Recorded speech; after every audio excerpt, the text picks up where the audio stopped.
शिशिका Nagvanshi. Happy republic day.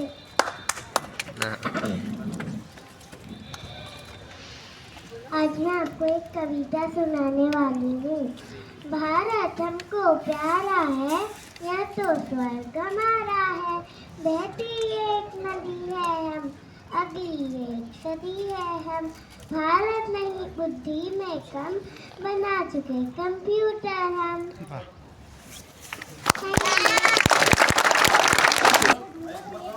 Mic अपने हिसाब से देखो, सेट करो।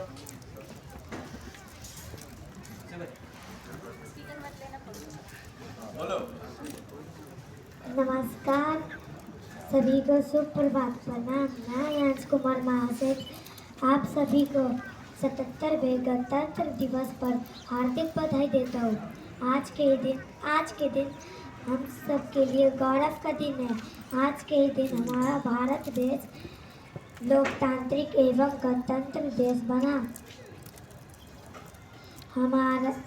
हम सभी आज के इस गौरवमय दिन को राष्ट्रीय पर्व से मनाते हैं।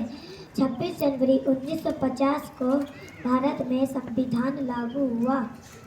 गणतंत्र दिवस पूरे भारत में बहुत ही धूमधाम से मनाया जाता है। अब मैं यहाँ पे आपके सामने एक दोहा गुनगुनाने जा रहा हूँ। मैं उस देश का नागरिक हूँ जिसके होठों में गंगा और हाथों में तिरंगा है। वो देश जो कभी सत्यम शिवम सुंदरम, कभी पंजाब से गुजरात मराठा द्राविड़ बंग है।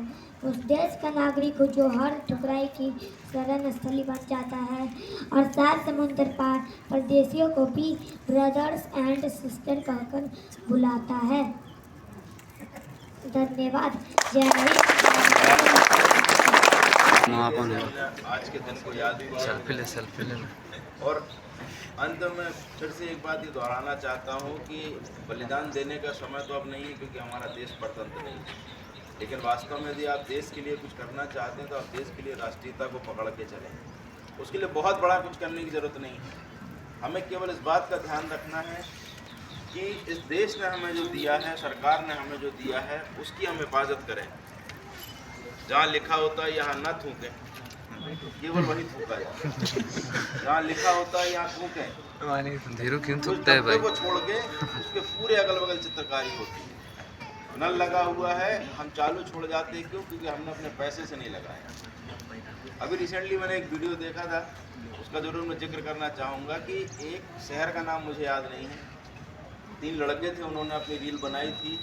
उनको कमरा उन्होंने लिया था, रेंटेड कमरा था, और जब वो रूम को छोड़ने लगे तो पैसा वसूलने के नाम पे गंदे जूते पहन करके वो बिस्तर पे चढ़े, जूते खराब किए, चादरों पे थूका, पंखा मोड़ दिया कि साहब ये तो हम जो है, चूँकि हमने कमरा लिया था उसका पैसा हम जो है दिया है हमने, तो हम उसको ये वसूल कर रहे हैं। इस तरीके की मानसिकता से हमें बचना है। बस इतना ध्यान रखिएगा, सर कटाने से केवल देश नहीं चलते हैं, व्यवस्थाएं बनाए रखने से भी देश चलते हैं। हमेशा इस बात का ध्यान रखिए। और हमारे संस्कार, हमारे पढ़े लिखे होने का ये सबूत होता है कि आप जहाँ खड़े हों वहाँ व्यवस्थाएं सुव्यवस्थित हैं। तो हमेशा इस बात को ध्यान में रखिए। आज के कार्यक्रम के लिए मैं आभार तो किसी को नहीं दूंगा, क्योंकि मैं मानता हूँ कि ये सबका, हम सभी का कर्तव्य है कि हमें इसको मिलकर के गौरवशालीपूर्ण ढंग से मनाना चाहिए। आप सभी का एक बार पुनः बहुत बहुत आप सभी को बधाइयाँ। हम लोग पुनः प्रतिदिन अपने देश की प्रगति के लिए अग्रसर रहेंगे, इस संकल्प के साथ आज के इस कार्यक्रम को हम यहाँ पे विराम देते हैं। आप सभी से मेरा अनुरोध है कि आप सभी के लिए स्वल्पाहार की व्यवस्था की गई है, स्टाफ की व्यवस्था जो है वो कैंटीन में की गई है, और बच्चे जो हैं उनकी हॉस्टल में की गई है। तो आप सभी इस कार्यक्रम के बाद उसको प्रस्थान करें। उससे पूर्व बूंदी से वंदे मातरम को वंदे मातरम गायन का यहाँ से जो है निर्देश हमें यूनिवर्सिटी से प्राप्त हुआ है। तो हम वंदे मातरम का गायन यहाँ से करेंगे और उसके बाद हम यहाँ से